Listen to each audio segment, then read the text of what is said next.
កាលពីឆ្នាំ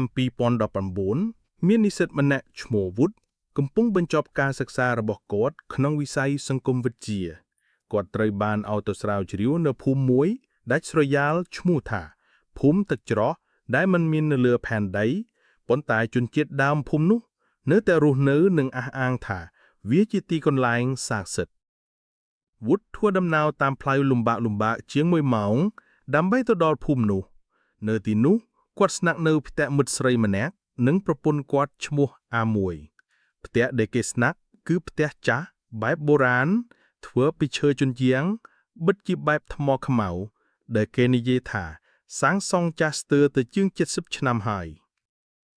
ថ្ងៃដំបូងគ្រប់យ៉ាងមើលទៅធម្មតាតែ Wood ចាប់ផ្ដើមដើរលេងពេលល្ងាចទៅជុំវិញភូមិ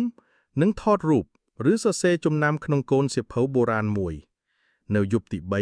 Wood ចូលគេងយឺតហើយបន្ទាប់មកអាមួយបានឃើញ Wood នៅក្រៅផ្ទះតែភ្នែកគាត់ដូចជាគ្មានស្មារតីគាត់និយាយបែបមិនសូវស្គាល់ភាសាហើយដៃចង្អុលទៅមេឃបែបអ្នកសរសេរអក្សរអាមួយភ័យខ្លាំងប៉ុន្តែក៏មិនចង់និយាយច្រើនតែព្រឹកឡើងនាងបានសួរថាយប់មិញបង Wood អែងធ្វើអ្វីកំពុងសរសេរអ្វី Wood គ្រាន់តែឆ្លើយថាគាត់និយាយថាខ្ញុំត្រូវសរសេរជំនួសគេមិនយូរប៉ុន្មានថ្ងៃក្រោយ Wood បានរកឃើញសៀវភៅចាស់ក្រោមជញ្ជាំងផ្ទះគាត់ប្រាប់ថាសៀវភៅនោះមានអត្ថបទសរសេរដោយដៃពីសម័យសង្គ្រាមបញ្ជាក់ពីករណីបាត់ទុងការបានឃើញមនុស្សខូក្រៅសម្រាប់សាច់ញាតិខ្លួនឯងហើយមានរឿងនិទានអំពីការលាក់ខ្លួនរបស់អ្នកណាម្នាក់ក្នុងជញ្ជាំង Wood បានបន្តបង្ហោះវីដេអូទៅលើ TikTok យ៉ាងសកម្មវីដេអូនោះមានចំនួនមនុស្សមើលលើស1លានក្នុងរយៈពេលតែប៉ុន្មានថ្ងៃប៉ុន្តែបុរសម្នាក់មានមតិប្រាប់ថាសំឡេងក្នុងវីដេអូ Wood មិនមែនតែសំឡេង Wood ទេមានសំឡេងស្ត្រីមួយបញ្ចូលបន្ថែមនៅក្រោមថាកុំឲ្យគាត់និយាយបន្តទៀត